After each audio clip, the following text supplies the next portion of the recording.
The underwater submersible and the remotely operated vehicle, or ROV technology, really came into play when I got to the Flower Garden Banks, and that was something I had never really been exposed to in the Florida Keys. But these deeper areas along those other reefs and banks along the edge of the continental shelf are much deeper than the Flower Garden Banks, and so you can't really, except for a few, you can't really study those efficiently using scuba diving. And trying to put a underwater habitat down is also very logistically challenging, but you can use ROVs and you can use submersibles.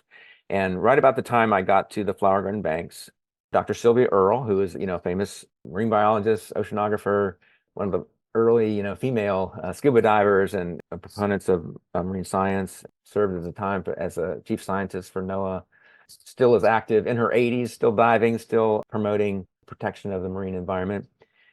She got funding to do a project with the National Marine Sanctuary Program called the Sustainable Seas Expedition. And it was a 5-year expedition right around 1999 when I started at the Flower Garden Banks. And she had worked in conjunction with these folks who had developed a single person submersible called the Deep Worker. And it could be utilized down to 1,000 feet or more. I think it was rated to 2,000 feet. And it was simple to operate. You could do it, just with one person. So she brought these Deep Worker submersibles to many of the National Marine Sanctuaries and carried out projects for the National Marine Sanctuary Program. And so I was able to get involved with the Sustainable Seas Expedition on the ground floor, and I was able to get trained on the Deep Worker submersible and became a sort of pilot of the Deep Workers, and able to utilize those submersibles in the exploration of not only the Flower Garden Banks, but many of the other reefs and banks along the edge of the continental shelf.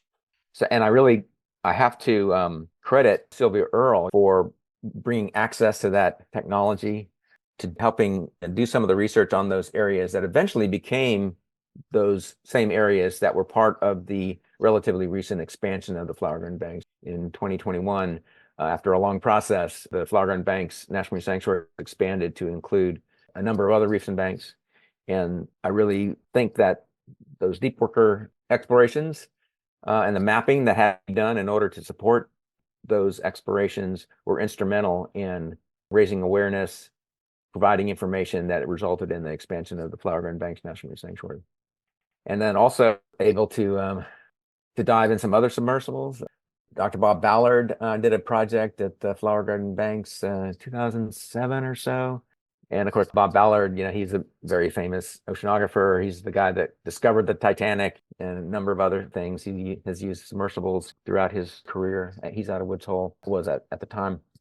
And he brought the Navy nuclear submarine, the NR-1, to the Flower Garden Banks. So I actually got to ride in a nuclear submarine to explore some of the areas of the Flower Garden Banks as well.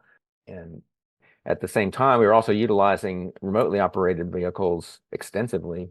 And there's a group out of the University of North Carolina, Wilmington, that has an underwater vehicle program with remotely operated vehicles. And we utilized those systems extensively over the years to research those areas that became part of the expansion of the Flower Garden Banks National Marine Sanctuary. It kind of all started with Sylvia and the Deep Workers.